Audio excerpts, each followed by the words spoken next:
마태복음 9장 27절에서 34절 말씀 우리 한 절씩 저 여러분들이 교독하도록 하겠습니다. 저부터 읽겠습니다. 예수께서 거기에서 떠나가실새 두 맹인이 따라오며 소리질러 이르되 다윗의 자손이여 우리를 불쌍히 여기소서 하더니 예수께서 집에 들어가심에 맹인들이 그에게 나아오거늘 예수께서 이르시되 내가 능히 이 일 할 줄을 믿느냐 대답하되 주여 그러하오이다 하니 이에 예수께서 그들의 눈을 만지시며 이르시되 너희 믿음대로 되라 하시니 그 눈들이 밝아진지라. 예수께서 엄히 경고하시되 삼가 아무에게도 알리지 말라 하였으나 그들이 나가서 예수의 소문을 그 온 땅에 퍼뜨리니라. 그들이 나갈 때에 귀신 들려 말 못하는 사람을 예수께 데려오니 귀신이 쫓겨나고 말 못하는 사람이 말하거늘 무리가 놀랍게 여겨 이르되 이스라엘 가운데서 이런 일을 본 적이 없다 하되 바리새인들은 이르되 그가 귀신의 왕을 의지하여 귀신을 쫓아낸다 하더라. 아멘. 그 눈들이 밝아진지라 라는 제목으로 2018년 마지막 주일 설교 예배 나누도록 하겠습니다. 여러분, 우리가 물에 빠지거나 또는 뜻하지 않은 조난을 당했을 때 무의식적으로 거의 비명에 가까운 말이라기보단 비명에 가까운 소리를 지르게 되죠. 영국이나 미국 사람들은 뭐라고 이야기를 하죠? Help me 그러죠. Help me, help me. 반면에 한국 사람들은 뭐라고 얘기를 하죠? 사람 살려 그렇게 얘기합니다. 사람 살려. 똑같은 비명이지만 그 안에 담겨진 의미 또는 정신은 조금 다릅니다. Help me는 문자 그대로 도와달라는 의미죠. 그러니까 자기의 주체적인 자립심, 주체적인 그 주체성을 잃지 않은 상태에서 힘이 부족하니까 좀 힘을 보태달라는 의미입니다. 반면에 사람 살려 이건 완전 정신줄 놓은 거예요. 당신이 나를 안 살려주면 나는 죽는 거예요. 전적으로 나의 목숨, 나의 운명을 타인에게 그냥 의탁을 해버린 겁니다. 똑같이 위기에 처했을 때 나오는 비명이지만 그 안에 담겨진 어떤 정신이나 의미는 조금은 다르죠. 당신이 나를 살려주지 않으면 나는 죽는다. 이게 사람 살려입니다. 이어령 박사님은 우리 선조들이 오랫동안 이 연약하고 가난하게 살 수밖에 없었던 그 이유를 바로 이 사람 살려 정신에서 찾습니다. 자립적이고 주체적인 태도가 부족했기 때문에 항상 외세에 시달리고 가난하게 살 수밖에 없었다라고 진단을 하죠. 그러나 저는 역설적으로 바로 이 사람 살려 정신 때문에 결국엔 이 나라가 살아났다고 믿습니다. 20세기 초에 한반도에서는 교회사적으로 보기 드문 영적 대각성 운동이 3차례나 연달아 일어납니다. 이것은 세계 교회사적으로 보기 드문 케이스입니다. 1903년의 원산 대부흥운동, 1907년의 평양 대부흥운동, 그리고 1909년의 백만인 구령운동. 불과 6, 7년 만에 세계사적인 영적 대각성 운동이 연달아 일어났어요. 이 시기가 어떤 시기였냐면 말 그대로 온 나라가 사람 살려 비명을 지르던 때입니다. 1894년 청일전쟁, 1904년 러일전쟁으로 한반도 전체가 전쟁터로 변해버렸어요. 생각해 보세요. 우리나라에서 딴 나라가 전쟁을 하는 거예요. 1905년 을사조약, 1910년에는 한일합방으로 온 나라가 우리 손으로 일본에게 넘겼어요. 우리나라를. 온 나라 남녀노소 할 것 없이 다 사람 살려 비명 지르던 때입니다. 이때가. 그 상황 속에서 복음의 씨가 들어간 거예요. 사람 살려의 이 정신적 토양에 복음의 씨가 뿌려지면서 강력한 영적 각성이 일어나 봅니다. 사람 살려의 비명이 예수 없이는 살 수 없다. 예수만이 이 나라의 소망이요 이 민족의 희망이다 라는 구호로 바뀌어버린 거예요. 사람 살려가 오직 예수의 정신으로 승화가 된 겁니다. 그래서 사람들이 교회로 막 구름대처럼 몰려오기 시작했어요. 갓난아기들을 등에 업은 어머니가 와서 무릎을 꿇고 천부여 의지 없어서 주님 아니면 나는 죽습니다. 주님 안 도와주시면 내 자식은 죽습니다. 주님 역사하지 않으시면 이 나라는 죽습니다. 그렇게 사람 살려의 정신으로 주님께만 매달리기 시작한 거예요. 전국 방방 곳곳에 이제 교회가 세워지기 시작합니다. 성경을 읽고 기도하는 지도자들이 일어나기 시작해요. 어렸을 때부터 엄마의 기도 소리에 잠을 깼던 그 아이들이 서서히 성장하면서 일꾼이 되고 지도자들이 되기 시작합니다. 학교가 세워지고 병원이 세워지면서 이 땅이 비로소 살아나기 시작한 거예요. 이것이 바로 이 민족이 경험한 복음의 능력이요, 오늘 본문의 두 소경이 경험한 복음의 능력입니다. 이 복음의 능력을 누리는 저와 여러분들이 되시기를 축복합니다. 예수께서 거기에서 떠나가실새, 오늘 본문이 이렇게 시작이 되죠. 예수께서 거기에서 떠나가실새 두 맹인이 따라오며 소리질러 이르되 다윗의 자손이여 우리를 불쌍히 여겨주소서. 사람 살렵니다. 사람 살려. 당신이 나를 불쌍히 여겨주시지 않으면 나는 죽을 수밖에 없습니다. 예수님의 소문을 듣고 나병 환자를 치유하시고 안진뱅이를 일으키신다는 이 예수 그리스도의 소명을 듣고 소문을 듣고 예수님을 찾아 나섰는데, 마침 예수님이 계시던 그 자리에서 예수님이 떠나가시는 상황이 된 거예요. 상상을 해보세요. 얼마나 절박하고 절망적인 상황입니까? 맹인이 앞을 못 봐요. 그렇잖아요. 근데 두 맹인이 서로를 의지하면서, 아니, 앞을 못 보는 두 맹인이 서로를 의지하면서 막 예수님을 찾아가는데 예수님이 떠나가는 거예요. 지금 있던 자리에서. 그러니까 이 두 맹인이 너무 절박하니까 그 예수님이 떠나가는 이야기를 어떻게 얘기를 들었는지 어쨌는지 그 얘기를 듣고는 다윗의 자손이야 소리를 지르기 시작한 거예요. 나를 불쌍히 여겨주소서 하면서 소리를 지른 거예요. 얼마나 절박하고 절망적인 상황이에요. 앞을 못 보는 두 맹인이 서로를 의지해서 주님을 찾아가고 있는데 그 주님이 떠나가는 거예요. 혹시 우리 가운데도 이런 상황 가운데 계신 분들이 계신지 모르겠습니다. 예수님이 나의 간절한 기도를 지금 외면하고 떠나가는 상황이죠. 지금 이 두 맹인처럼 맹인끼리 서로를 의지해서 절박한 가운데 예수님을 찾아가고 있는데 예수님이 그 기도를 외면하고 떠나가는 거예요. 내가 그토록 의지하며 따랐던 사람들이 떠나가고 나의 버팀목이 떠나가고 그런 상황인 거죠. 나의 힘은 완전히 소진이 되고 내가 취할 수 있는 방법이 다 고갈돼가지고 예수님밖에 소망이 없어서 그 예수님께 갔는데 예수님이 떠나가는 거예요.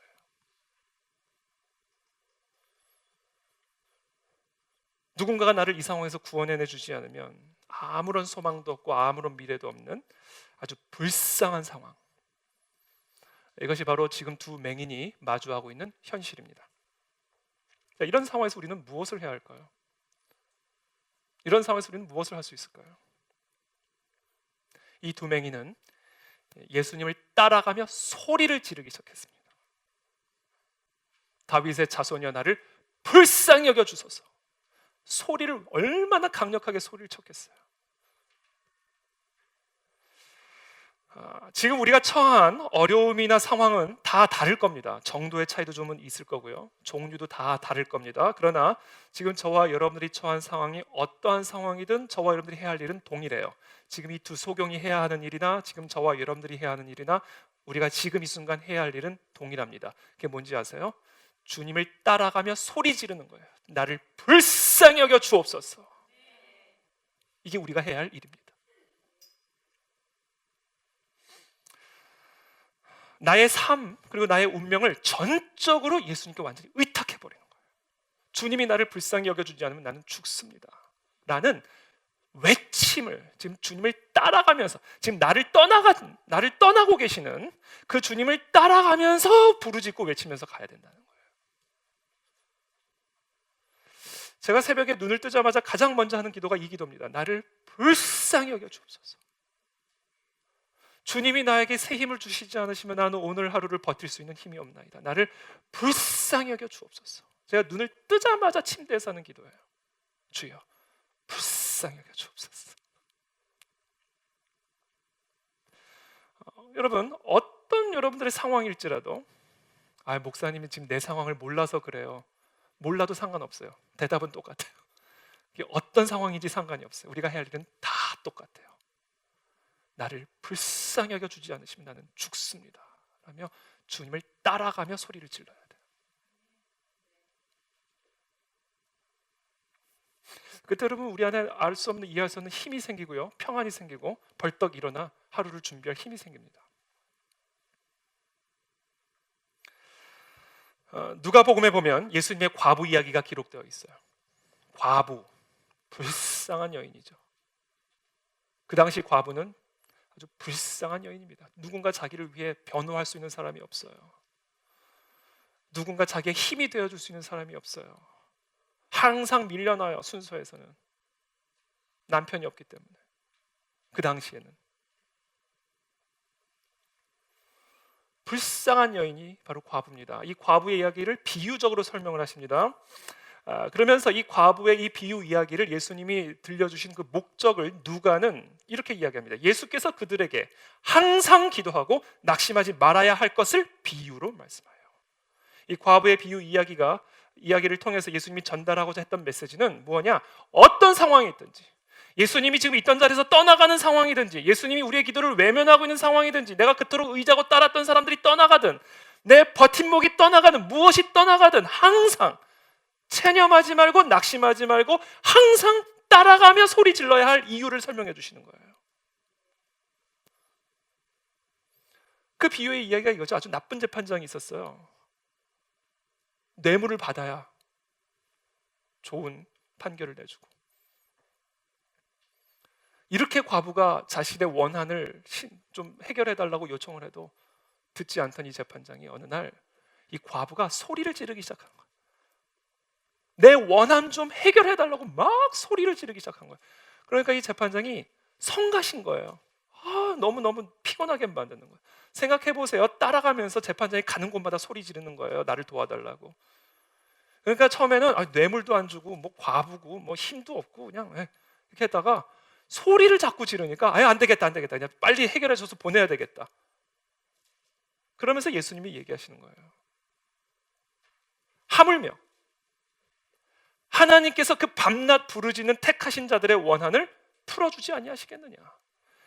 그 악한 재판장도 귀찮아서라도, 아주 성가셔서라도 그 원한을 풀어줬는데, 하물며 하늘에 계신 너희 아버지께서 끈질기게 따라가며 소리 지르며 나를 불쌍히 여겨 주옵소서, 자신의 모든 고통과 괴로움을 완전히 의탁하며 따라가며 소리 지르는 그 자들의 원한을, 기도를 들어주시지 않겠느냐 이야기하는 거예요.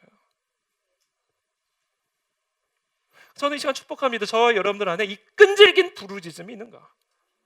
정말 주님이 나를 불쌍히 여겨주지 않으면 나는 죽는다, 소망 없다라는 이 자각을 가지고 완전히 의탁하고 있는가? 그게 우리 안에 회복이 돼야 된다는 거예요. 가나안 여인의 이야기가 마태복음 15장에 기록이 되어 있습니다. 가나안 여자 하나가 그 지경에 나와서, 가나안 여자, 불쌍한 여인이죠. 이스라엘 백성들이 취급도 안 하던 여인입니다. 이방 여인.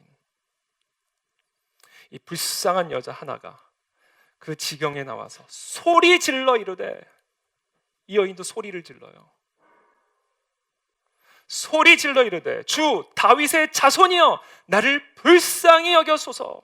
똑같아요. 지금 이 두 맹인이 하는 소리와. 소리 질러 이르되 다윗의 자손이여 나를 불쌍히 여기소서, 내 딸이 흉악하게 귀신 들렸나이다. 근데 예수는 한 말씀도 대답하지 않았어요. 떠나가는 상황이에요. 두 맹인이 서로를 의지해가지고, 보이지도 않는 두 맹인끼리 의지해서 예수님을 따라가는데, 예수님 떠나가는 상황입니다. 소리 질러 이르되 내 딸이 흉악한 귀신 들렸나이다. 아무 대답도 안 하는 거예요.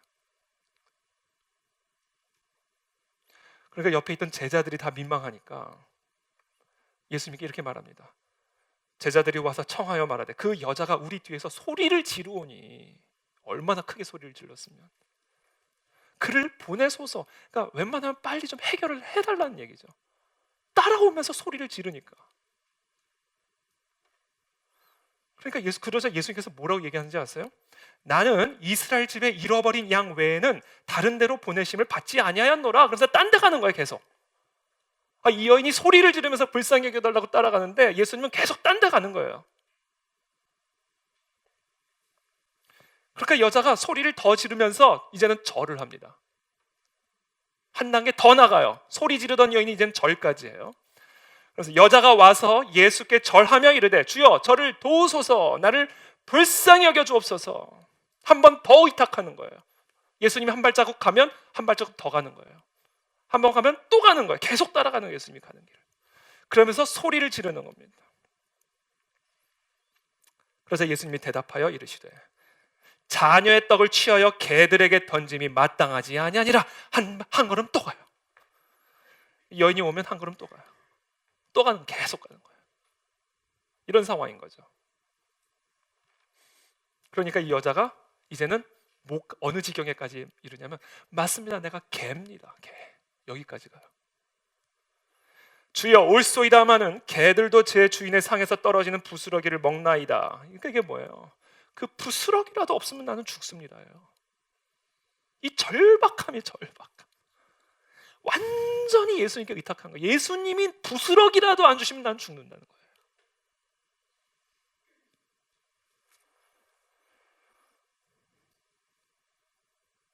그러자 예수께서 대답하여 이르시되 여자여 네 믿음이 크도다. 네 소원대로 되리라 하시니 그때부터 그의 딸이 나으니라. 우리 안에 이와 같은 절박함이 회복되기를 축복합니다. 예수님이 떠나가면 소리 지르면서 또 따라가고 또 따라가고, 이 끈질긴 부르짖음. 주님은 그것을 보시고 그것을 믿음이라고 인정하시는 거예요. 그게 믿음이라는 거예요. 그리고 그 믿음을 보시고 그 소원대로 역사하시는 것을 오늘 보여주시는 겁니다. 저는 내년 한 해 이와 같은 끈질긴 부르짖음으로 소리 지르며 그리스도를 따라가며 모든 나의 인생을, 전권을 완전히 의탁하여 주님의 부스러기라도 없으면 나는 살 수 없다는 이 신앙의 고백으로 주님을 따라가게 되기를 축복합니다. 그때 믿음의 역사가 우리의 삶 속에 일어나는 겁니다. 그러므로 여러분, 절대로 포기하지 마십시오. 절대로 절망하지 마십시오. 여러분의 문제를 가지고 소리를 지르며 주님께로 계속해서 따라 나가십시오. 예수께서 집에 들어가심에 28절입니다. 맹인들이 그에게 나아오거늘. 그러니까 예수님이 떠나셔서 집으로 들어가니까 그 집까지 들어가는 거예요. 쉬시러 들어가셨는지 어쨌는지 집으로 들어가셨는데 그 집으로까지 들어가는 겁니다. 자, 이 가나안 여인 또는 오늘 이 본문에 나타난 이 두 맹인들, 이들이 이렇게 끈질기게 주님 그냥 도망가시는, 어떻게 보면 도망가시는, 피해가시는 그 예수님을 끝까지 따라가며 나를 불쌍히 여겨달라고 보채고 부르짖고 소리질렀던 그 원동력이 어디 있었을까요? 그 원동력, 바로 무력함이에요. 무력함. 살 수 없다는 거, 못 산다는 거. 이렇게는 나는 이 무력함에서 나오는 절박함입니다. 사람 살려요. 사람 살려. 사람 살려. 그 어떻게 보면 우리 하나님이, 예수님이 우리로 하여금 정말 예수님의 능력을 경험케 하기 위해서 이 사람 살려까지 끌고 가시는 거예요. 이게 있어야 터져 나오니까. 이 사람 살려가 나와야 이게 주님을 향한 믿음과 기도가 터지니까 어떻게 보면 주님이 거기까지 우리를 의도적으로 끌고 가시는 겁니다. Help me? 이 정도는 안 되는 거예요. Help me 이 정도는 안 되는 거예요. Help me? 그럼 사람을 의지하는 거예요. Help me는. 그러니까 우리가 이 Help me 수준으로 주님께 나오니까 사람 찾아가고 세상 찾아가고 세상 지혜 찾아가고 내 힘, 내 능력 의지하는 거예요. Help me 수준이니까 그냥 상담받고 이렇게 되는 거예요. 그냥 상담받고 뭐 컨설팅 받고, 이게 사람 살려까지 가야 나를 불쌍히 여겨주소서, 부스럭이라도 줬사오니 나를 불쌍히 여겨주소서. 예수님 한 발자국 가면 또 한 발자국 가서 소리 지르고, 예수님이 또 나가면 한 발자국 또 나가서 소리 지르고, 그거를 보시고 역사하시는 거라는 거예요.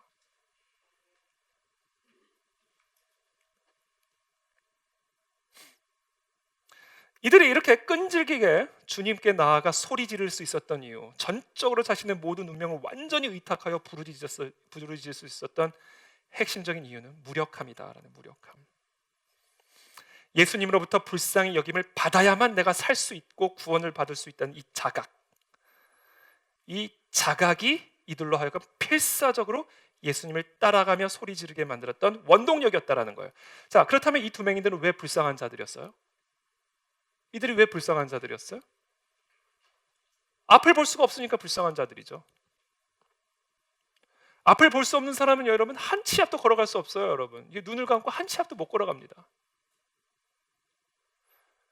그러니까 앞을 볼 수 없으니까 스스로는 아무것도 할 수 없어요. 그래서 맹인끼리라도 서로를 의지하면서 가야 되는 거예요. 맹인끼리라도. 누군가에게 전적으로 의존하지 않고는 생존 자체가 불가능한 사람들이 앞을 볼 수 없는 맹인들이에요. 그러니까 한마디로 이들은 불쌍히 여김을 받아야만 살 수 있는 자들인 거예요. 바로 이 맹인의 모습이 우리들의 실존이다라는 겁니다, 여러분. 여기 계신 우리 모두 예외 없어요. 우리 모두의 실존이 한 치 앞을 볼 수 없는 이 맹인, 이게 바로 우리의 실존의 모습이다라는 겁니다. 왜 우리가 불쌍한 존재들인지 아세요? 여기 계신 모두, 저와 여러분들 모두가 왜 불쌍한 존재인지 아세요? 앞을 볼 수 없는 맹인이기 때문에 그래요. 여러분 한번 눈을 감아 보세요. 캄캄하죠. 아무것도 안 보여요. 그러니까 맹인이 다른 게 맹인이 아니에요. 짙은 어둠 속에서 살아가는 자가 맹인이에요. 봐도 어둠밖에 안 보이는 게 이게 맹인이에요. 그 사람이요, 두 눈을 뜨고 있어도 한 치 앞을 못 보면 그 사람이 맹인인 거예요. 그래서 우리 모두는 불쌍한 존재들이다라는 거예요. 저와 여러분들 모두가 아주 불쌍한 존재, 이 맹인의 모습이에요. 여러분 1초 후, 5초 후, 1분 후에 무슨 일이 일어날지 아세요? 내년에 어떤 일이 우리의 삶에 펼쳐질지 여러분들 아세요? 몰라요. 아무것도 몰라요. 그러니까 우리는 맹인이에요. 아니 5초 후에 일어날 일도 모르는 우리가 어떻게 내년을 삽니까? 맹인이에요. 불쌍한 존재들이에요. 여러분 사고 나서 이 세상 떠나는 분들 종종 있죠. 그분들이 그 자리에 가서 죽을 줄 알았으면 그 자리에 갔겠냐고요. 그 자리에 가서 차가 뒤집히고 배가 뒤집히고 비행기가 떨어지고 총을 맞고 강도를 당하고 그랬으면 그 자리에 갔겠냐고요, 그 사람이. 그러니까 우리는 불쌍한 존재들인 거예요.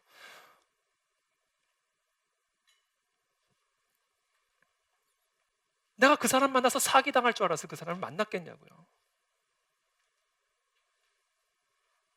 불쌍한 존재들이다. 불쌍한 존재들. 그래서 우리는 이와 같이 우리 모두는 한 치 앞을 모르고 가야 되는 존재이기 때문에, 무슨 일이 펼쳐질지 모르고 내년을 가야 되는 자이기 때문에 항상 두려움 속에 사는 거예요. 우리는 항상 그래서 두려워요. 내일 일은 어떤 일이 일어날까? 내년에는 무슨 일이 일어날까? 항상 두려움을 가지고 살아가는 거예요. 그래서 이것이 바로 이 두 소경이 지금 우리에게 보여주고 있는 실존적인 모습입니다. 우리의 실존적인 모습. 그래서 이 두 맹인은 끈질기게 주님을 따라가며 소리를 지른 거예요. 다윗의 자손 예수여, 우리를 불쌍히 여겨 주옵소서. 그러니까 우리가 이 고백으로 살아가는 게 정상의 모습이다. 저는 이 시간 저와 여러분들이 다 점검하게 되길 축복합니다. 나를 불쌍히 여겨 주옵소서. 한 치 앞도 볼 수 없으면 더듬으면서 걸어가는 우리들이 예수 그리스도만이 소망임을 믿고, 그 예수 그리스도만이 내 발의 등이요 내 길의 비침을 믿고, 예수 그리스도만이 나의 앞길을 이해하고 알고 계시는 것을 믿고, 그분에게 나의 모든 전 인격을 완전히 의탁하며 불쌍히 여겨 주옵소서라며 소리 지르며, 그분이 한 발자국 가면 또 한 발자국 따라가고, 또 떠나가면 또 따라가고, 개라 그러면 나 개 맞다 그러고, 부스럭이라도 달라고, 이 믿음으로 지금 주님을 따라가고 있는가? 그렇지 않으면 우리는 못 살아요. 우리는 못 살아요. 왜? 못 보니까 앞을. 어떻게 살아요?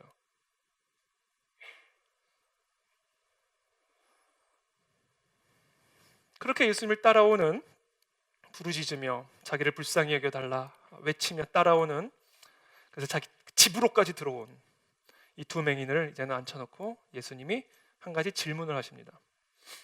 내가 능히 이 일 할 줄을 믿느냐? 주님이 한 가지 확인을 하시는 거예요. 내가 능히 이 일을 할 줄을 네가 믿느냐? 끈질기게 부르짖는 것도 좋고 예배 자리에 나오는 것도 좋고 주일 성수하는 것도 다 좋고 예배 섬기고 뭐 섬기는 것도 다 좋은데 부르짖는 것도 좋고 새벽 기도하는 것도 좋은데 그 기도 안에 내가 이 일을 능히 할 것을 너의 믿는 믿음이 있느냐? 끈질기게 소리 지르는 거 다 좋은데 그 소리 지름 안에 내가 능히 이 일을 할 것을 믿는 믿음이 있느냐? 이거를 주님이 앉혀놓고 확인을 하시는 거예요.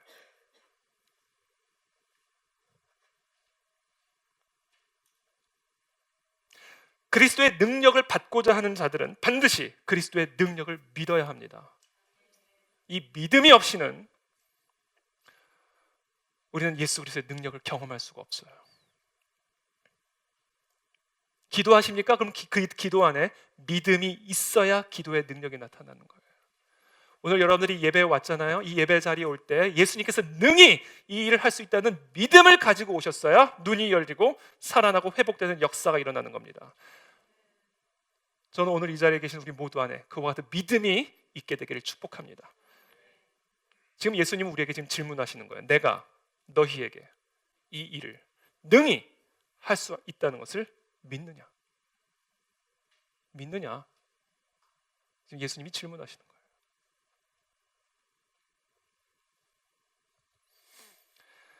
내가 예수 그리스도와 연결될 수 있는 유일한 길이 바로 믿음이에요.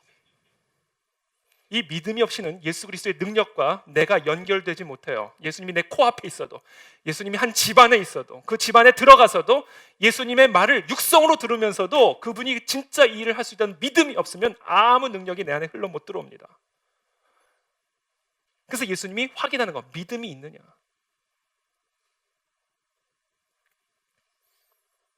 우리 지난주에 우리 혈루병 여인 얘기했죠. 혈루병을 앓는 이 여인이 수많은 무리들 틈 속에 있는 예수님을 보게 됩니다. 어떤 이유에서든 매우 소심한 성격을 가졌던 이 혈루병 여인은 다른 사람들처럼 앞으로 나아가 사람들의 이목을 끌면서 주님께 외친 게 아니라 조용히 아무도 모르게 예수님 뒤로 갑니다. 그리고는 어떤 생각을 하는데 그 생각이 뭐예요? 예수님의 옷가에 손을 대기만 해도 낫겠다라는 생각을 갖는 거예요. 예수 그리스도와 시선을 맞추지 않아도 그냥 예수님의 몸을 만지지 않아도 그냥 예수님이 입은 그 옷가를 잡는 것도 아니라 만지기만 해도 그 예수 그리스도의 능력이 내 안에 흘러들어와 내 혈루의 근원을 마르게 할 것을 믿었던 거예요. 내가 그의 옷에만 손을 대어도 구원을 받으리라 생각하밀러라. 이에 그의 혈루 근원이 곧 마름에 병이 나온 줄 몸에서 깨달으니라. 그래서 예수님이 즉각적으로 깨달은 거예요. 자신의 능력이 지금 흘러나간 거를. 이 여인이 예수님의 옷가에 손을 대는 순간 그리스도의 능력이 흘러나간 거예요. 이 여인에게 흘러나간 거. 그래서 이 혈루의 근원이 마르게 된 것을 즉각적으로 느끼신 거예요. 그래서 가던 길을 멈추고 무리 가운데 말씀하시는 거예요. 누가 내 옷에 손을 댔느냐? 그러니까 제자들이 또 어이가 없는 거예요. 아니 지금 무리가 애워싸서 지금 미는 것을 보시면서 누가 내게 손을 댔냐고 말씀을 하십니까? 지금 예수님의 옷에, 예수님의 몸에 지금 손을 대고 있는 자들이 지금 여기 한둘입니까? 그걸 지금 보시면서 말씀하시는 겁니까? 아니다라는 거 아니다. 그러자 이 여인이 벌벌 떨면서 나오는 거예요. 내가 만졌습니다. 따라 네 믿음이 너를 구원하였다 이렇게 하잖아요. 이 참 예수님 말씀 보세요. 내가 너를 구원했다 그러지 않잖아요. 예수님이 내가 너를 구원했다 이렇게 말씀하지 않잖아요. 너의 믿음이, 내가 너를 고친 게 아니라 네 믿음이 너를 고쳤다 이렇게 얘기하잖아요. 그러니까 예수님이 내 눈 코앞에 있어도요, 결국은 믿음이 그리스도의 능력과 나를 연결시켜 주는 거예요. 그래서 마치 우리가 전기 코드를 벽의 콘센트에 껴야 전기가 흘러 들어오는 것처럼 예수 그리스도의 능력이 내 안에 흘러 들어오기 위해서는 그리스도와 내가 연결이 되어야만 합니다. 그 연결시켜 주는 것이 믿음이다라는 거예요. 믿음. 여기서 말하는 이 연결이라는 것은요, 예수님과 나 사이 어떤 물리적인 연결을 의미하는 게 아니에요. 예수님의 옷에 손을 대고 또는 예수님의 뭐 손을 만지고 어떤 이런 육체적인 물리적인 접촉을 의미하는 게 아니에요. 그럼 우리는 절대로 예수님과 연결될 수 없죠. 하늘 보좌에 계신 예수님과 무슨 수로 내가 그분의 손을 잡고 그분과 연결이 됩니까? 그러니까 그리스도의 능력과 내가 연결되는 것은요, 물리적인 연결을 의미하는 게 아니에요. 이 여인의 손이 주님의 옷과 연결이 돼서 능력이 흘러간 게 아니에요.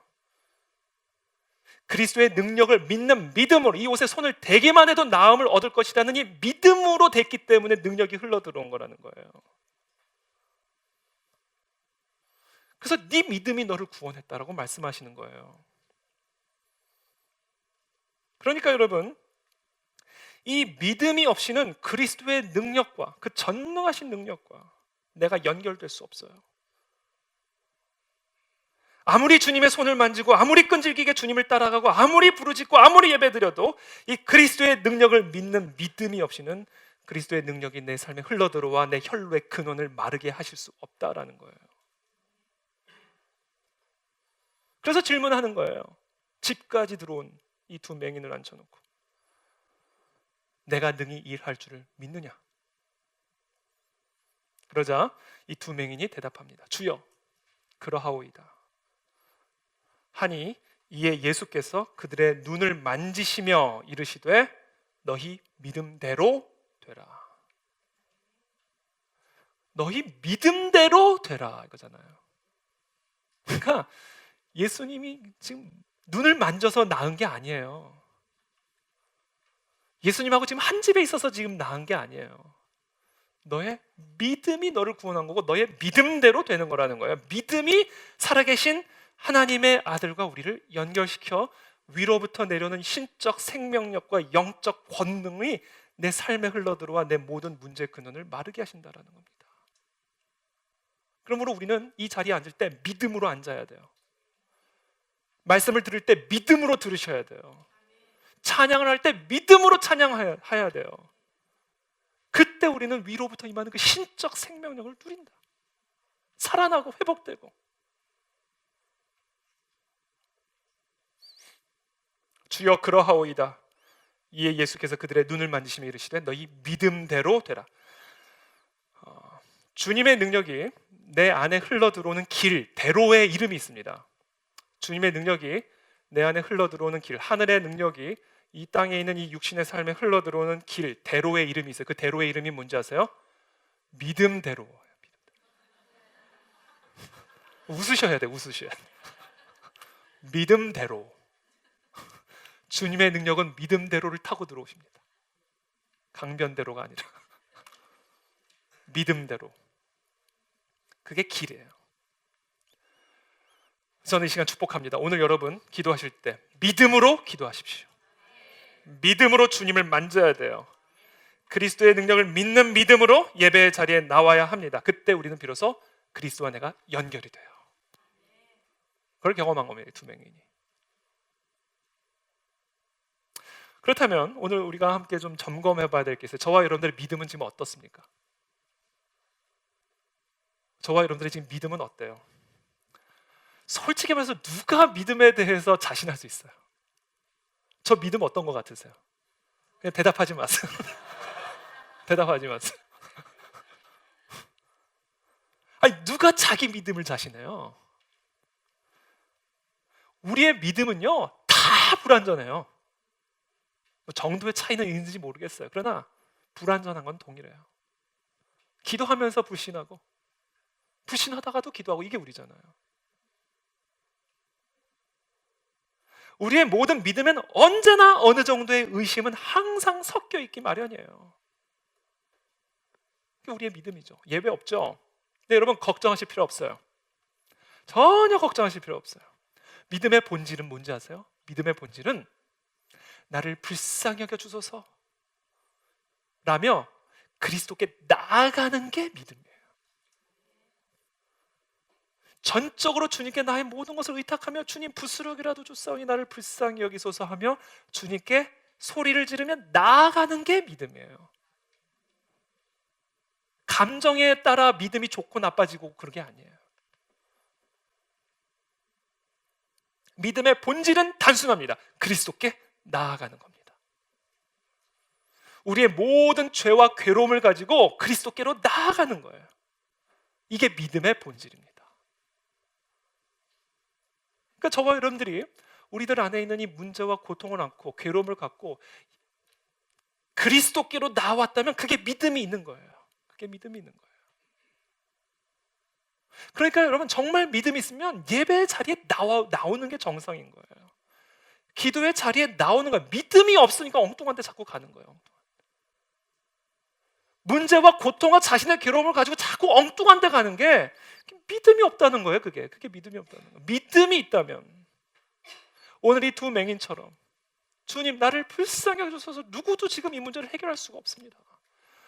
어떤 것으로도 지금 이 고통을 망각시키는, 이 고통을 잊게 만들어줄 수 없습니다.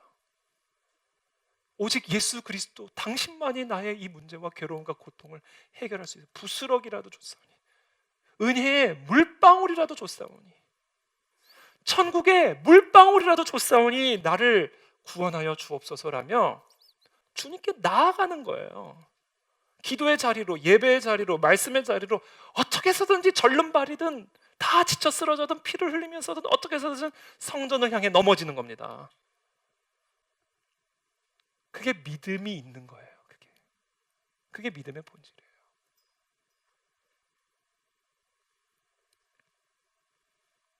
내게 오는 자는 내가 결코 내쫓지 아니하리라. 예수님께 오는 자는 결코 내쫓지 않는, 이게 믿음이에요. 이게 믿음. 그러므로 저와 여러분들이 이 무력함을 가지고, 주여 불쌍히 여기소서, 이 무력함을 가지고 그리스도께로 나올 수만 있다면 저와 여러분들 안에는 충분한 믿음이 있는 거예요. 충분한 믿음이 있는 겁니다. 물론 그 안에는 어느 정도의 의심이 있을 수는 있어요. 그러나 설령 그렇다 할지라도 우리가 우리의 문제와 고통을 갖고 그리스도께로 나왔다면, 다른 데로 가지 않고 그리스도께로 나왔다면 그 순간 우리는 그리스도를 믿는 거예요.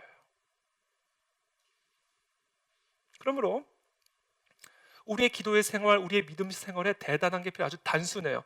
그리스도께 나오면 그게 믿음입니다. 그리스도께 나오면.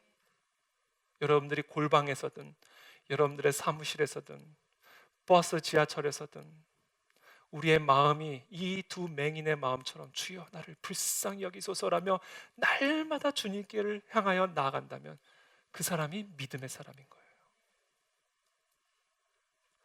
주님께로 나아가게 되기를 축복합니다. 우리의 마음의 중심이 주님 외에는 대안이 없다 라는 믿음으로 주님을 향해, 넘어지더라도 주님을 향해 넘어지는 거죠. 쓰러지더라도 주님을 향해 쓰러지는 거죠. 이게 믿음이에요. 마치 우리 그 풋볼 보면, 미국 아메리칸 풋볼 보면 막 하다가 터치다운 할 때 그 방향에서 넘어지잖아요. 이렇게 못 들어가도 몸이 훅 떠서 공만 들어가면 되니까 그럼 던지자. 그렇게 어떻게 해서 성전 안에, 어떻게 해서 주님을 향해, 방향이 중요하잖아요. 넘어지더라도 다른 데를 향해 넘어지면 터치다운이 안 되잖아요. 라인을 향해 넘어지는 거죠. 그게 게임이 달라져 버리는 거예요. 그게 믿음이에요.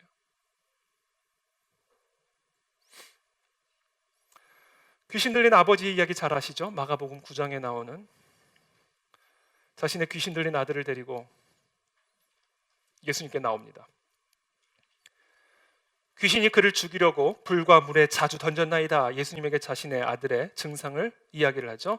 그러면서 이렇게 얘기해요. 그러나 무엇을 하실 수 있거든 우리를 불쌍히 여기사 도와주옵소서. 이 무엇을 하실 수 있거든만 없었어도 칭찬을 받았을 텐데, 그러니까 우리의 믿음은 항상 이렇다니까요. 그냥 불쌍히 여겨주세요 그러면 될 텐데 할 수 있으면 좀 그렇게 해달라는 거 아니에요. 불완전해요. 의심이 들어가 있죠. 그러니까 예수님이 한번 몰아치십니다. 할 수 있거든이 무슨 말이냐, 믿는 자에게는 능히하지 못할 일이 없느니라 하고 한 발자국 물러서는 거예요. 할 수 있거든이라고? 이렇게 얘기를 하다가 할 수 있거든? 한번 뭔 소리냐 그게, 이렇게 되는 거예요. 그러자 이 아버지가 하는 말을 들어보세요. 그의 아버지가 소리를 질러 이르되, 패턴이 똑같아요. 소리를 질러 이르되 내가 믿나이다. 나의 믿음 없는 것을 도와주소서. 내가 믿나이다. 나의 믿음 없는 것을 도와주소서. 이게 도대체 무슨 말이에요? 믿나이다. 그래서 나의 믿음 없는 걸 도와달라는 얘기는 무슨 얘기예요? 이게 믿는다는 얘기예요? 못 믿겠다는 얘기예요? 믿으면 믿는 거지. 믿습니다. 그러나 믿음 없는 걸 도와달라.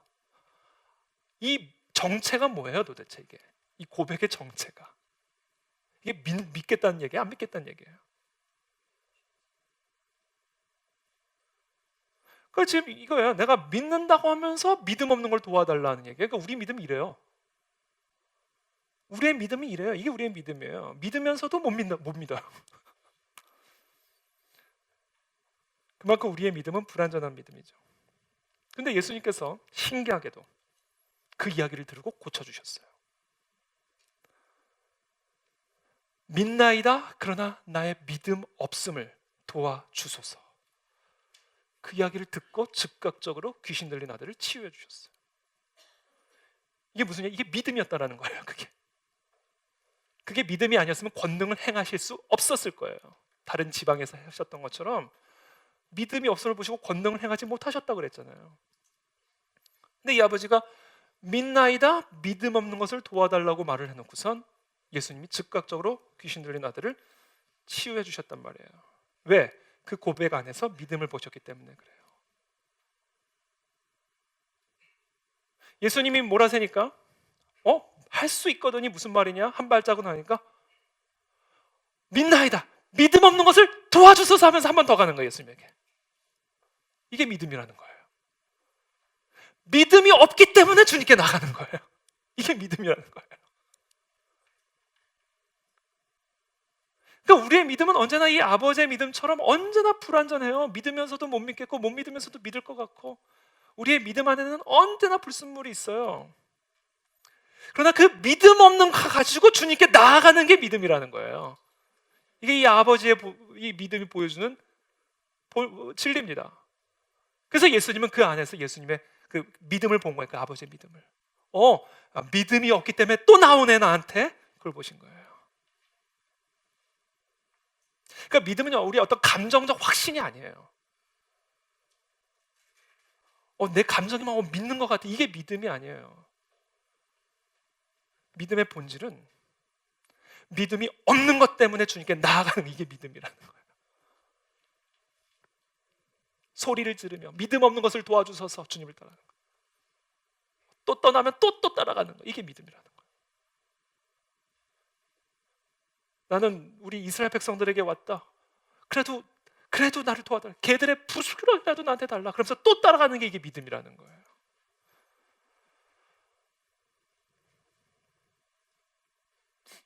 그럼 믿음이 없으세요? 믿음이 부족하세요? 오늘 이 아버지의 고백처럼 믿음이 없는 것을 도와주옵소서. 믿고 싶지만 믿음이 없는 나를 불쌍히 여겨 주소서. 그러면서 한 번 더 주님께 나아가게 되기를 축복합니다. 그게 믿음이라는 거예요. 그게 믿음. 그러면 여러분, 그러니까요, 억지로 믿으려고 애쓰거나 또는 마음에서 의심을 내쫓으려고 어떤 감정적 확신을 구하려고 그렇게 너무 애쓸 필요 없어요. 사실 저도 다 해봤지만 소용없어요.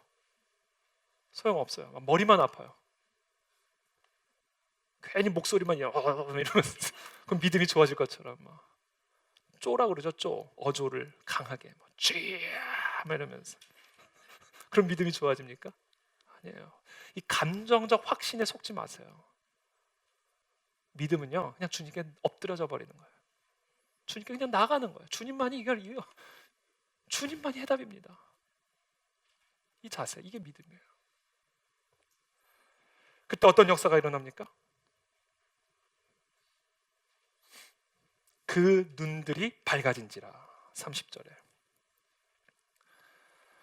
이제 드디어 세상이 밝게 보이기 시작한 겁니다. 산이 보이기 시작하고 들이 보이기 시작하고 저 찬란한 태양이 보이기 시작하고 무엇보다 예수 그리스도의 얼굴이 보이기 시작하는 거예요. 내 앞에 있는 예수 그리스도의 얼굴이 보이기 시작한 거예요.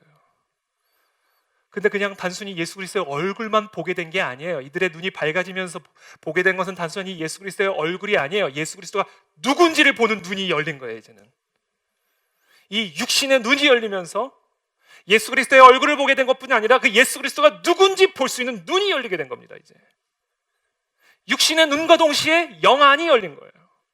믿음의 눈이 열린 거예요.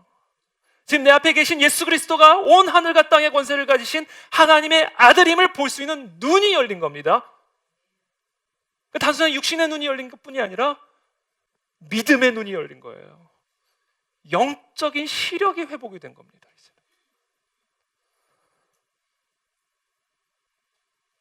그러므로 이제부터 이들에게 비추어지는 세상은 그냥 세상이 아니에요. 온 하늘과 땅의 권세를 가지신 예수 그리스도의 권능이 다스리는 세상으로 보이기 시작하는 거예요. 이제부터는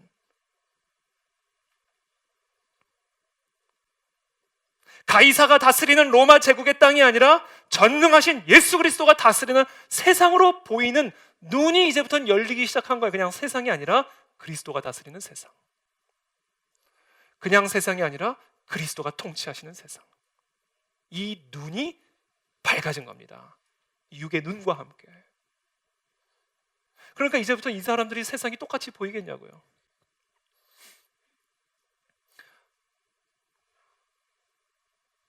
이제부터는 세상의 불의를 보아도, 세상의 고통을 보아도, 질병과 죽음을 보아도, 로마의 가이사와 그들의 압제를 보아도 그 모든 것을 이제부터는 역사의 주관자 되신 예수 그리스도와 예수 그리스도의 통치와 능력을 투영해서 이제부터는 보이게 되는 거예요. 그래. 그러나 그 위에 예수 그리스도가 계셔. 그래. 죽음을 이기신 그리스도가 계셔. 이 눈이 밝아진 겁니다. 지금 이 소경이요. 그래서 이제부터 이 소경들은요, 모든 세상을 이제는 그리스도의 관점으로 보기 시작하게 되는 거예요. 그냥 세상이 아니라 예수 그리스도가 다스리는 세상.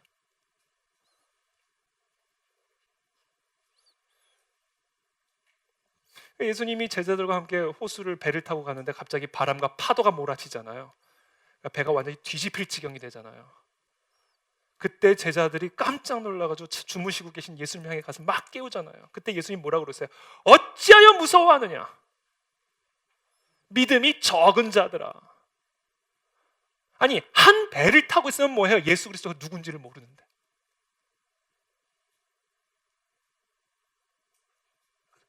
믿음이 적은 자들아가 이 소경된 자들아, 내가 누군지를 모르냐? 그래서 혼난 거예요. 그러니까 우리가 생각했을 때 주무시고 계신 주님 깨웠으니까 칭찬받아야 되는 거 아니냐 그러잖아요. 아니에요. 믿음이 없는 거예요, 그 사람들.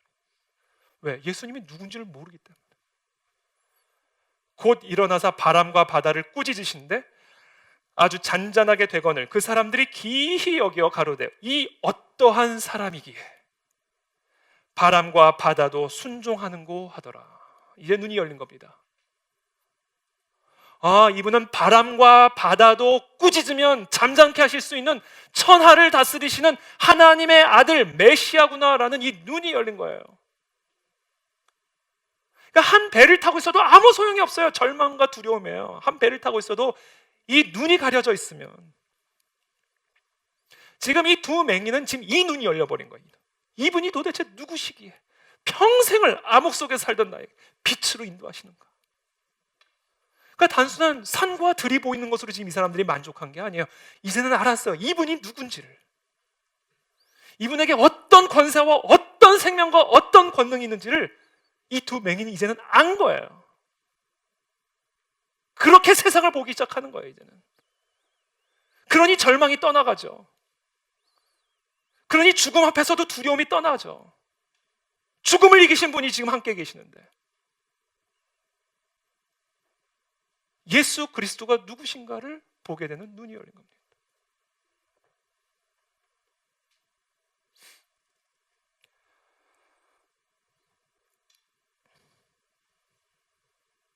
이 세상의 권력자들 보면요, 자기가 뭐라도 되는 듯이 폼 잡고 다니잖아요.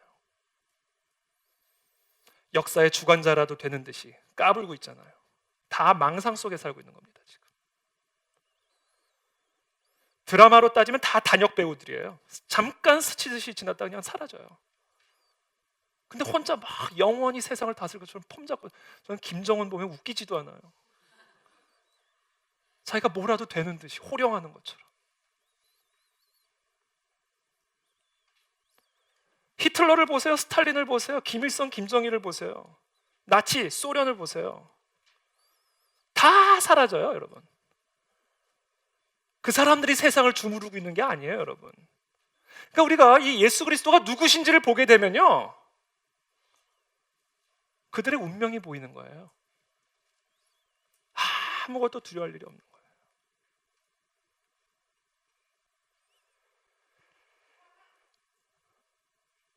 그러니까 우리가 이 예수 그리스도께서 만물을 통치하시는 만왕의 왕이라는 이 사실에 대해서 눈이 열리기 전까지는 우리는 절대로 이 땅의 현실을 제대로 이해할 수 없어요. 다 망상이에요, 망상. 두려움의 망상, 절망의 망상, 죽음의 망상, 다 망상이에요. 예수 그리스도가 누구신지, 그분을 정확하게 우리가 볼 수 있는 눈이 열리기 전까지는 우리는 다 망상 속에서 현실을 제대로 이해할 수가 없어요. 죽은 나사로와 마리아와 마르다 이야기가 그걸 보여주는 거예요. 나사로가 무덤에 들어가 있으니까 다 울잖아요. 절망의 끝이니까. 예수 그리스도가 무덤 앞에 섰는데도 울고 있잖아요. 근데 그때 예수님 뭐라고 그러세요? 나는 부활이요 생명이, 나를 믿는 자는 영원히 살리라. 그러자 죽은 나사로가 걸어 나오잖아요. 그 사건을 보고 이제는 눈이 열린 거예요. 아, 죽음을 죽이신 분이구나, 이분이. 그 눈이 열려야 죽음을 이길 수 있어요, 우리가. 여기에 우리의 생명이 달린 거다라는 거죠. 그 일이 지금 이 두 소경에게, 두 맹인에게 열린 겁니다.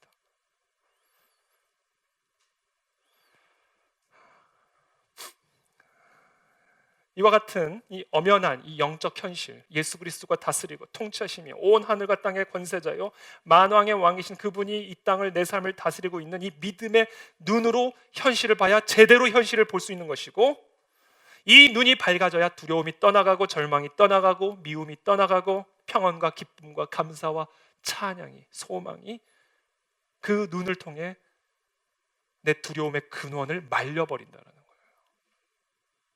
그 역사가 이 소경에게 일어난 겁니다. 이걸 보게 됐으니 이 두 소경이 가만히 있을 수 있겠냐고요. 그러면서 예수님은 말씀하시잖아요. 그 눈들이 밝아진지라. 예수께서 엄히 경고하시되 삼가 아무에게도 알리지 말라. 그들이 나가서 예수의 소문을 그 온 땅에 퍼뜨리니, 하여튼 말 되게 안 듣죠. 말하지 않을 수가 있습니까? 예수님 무리한 부탁을 하신 거죠. 말하지 않을 수가 있겠냐. 그러니까 이들이 지금 말하지 않을 수 없었던 이유는요, 자기가 지금 눈을 뜬 게 신기한 게 아니야. 지금 예수를 본 거예요. 예수가 누군지. 그래서 얘기하잖아요. 예수의 소문을 그 온 땅에 퍼뜨리니라. 내가 봤다는 소문, 내 눈이 열렸다는 소문이 아니라 내가 본 예수가 누군지에 대한 소문을 퍼뜨리지 않을 수가 없었다는 거예요.